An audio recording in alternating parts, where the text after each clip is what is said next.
A moment of silence at 9:54 this morning marked the moment a gunman stormed Squirrel Hill's Tree of Life Synagogue.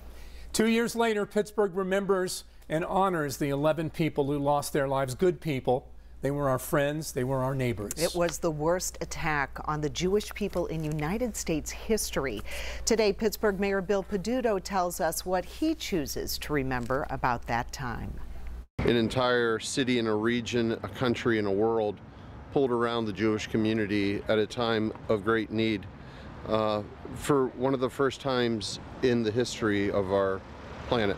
And as we remember the victims, 2 years later, Target 11's Rick Earl sat down with Pittsburgh's top safety officials. And Rick, they've seen a lot of tragedy in their years, but this will always weigh heavily on their hearts, as it does ours as well. Yes, indeed, David and Peggy. When the text messages started coming in that morning 2 years ago, the public safety director told me he initially thought it was a training exercise that he just didn't know about. Sadly, he would soon discover it wasn't a drill.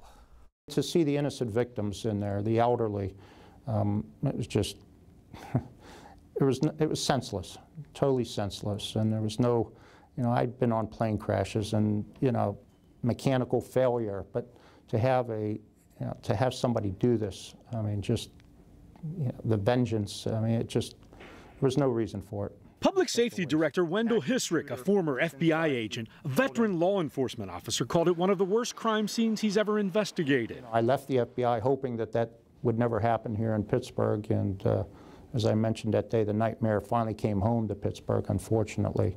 Hisrick was out of town when the call came in. You wake up and you see the text messages and you hope that maybe it was an exercise that you weren't aware of, but soon after that the phone rang and it was an exercise, and then you hope that news would get better. It just kept getting worse. So he made the 2-hour drive back to Pittsburgh while in constant contact with officers on the scene. I mean, I was actually talking to somebody on the phone, and I don't recall who it was, but you could hear the gunshots in the background with the SWAT team. Police Chief Scott Schubert was out to breakfast that morning. I think I got from the Cracker Barrel in Robinson Township to Shady Street in 10 minutes. Schubert arrived as his SWAT team engaged in a fierce gun battle with the suspect inside the synagogue. But when you're hearing your people being shot,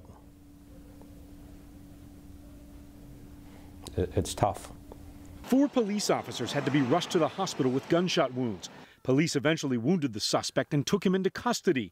Hisrick praised the first officers who arrived and encountered the suspect as he was attempting to leave. If it wasn't for the courageous act of the first officers on the scene and the teams that were in the building, to include the medics, the tactical medics that were in the building, I mean, we probably would have lost many more lives. In the days after the shooting, the chief turned his attention to the victims, his officers, and the community. And our primary focus was for the victims and for our officers, not just the ones that were shot, but the mental health of the officers and everybody else that was there.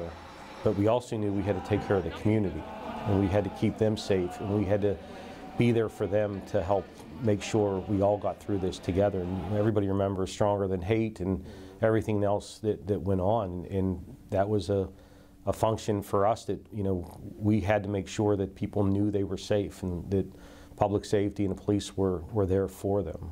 2 years later, all of the injured officers but one have returned to work.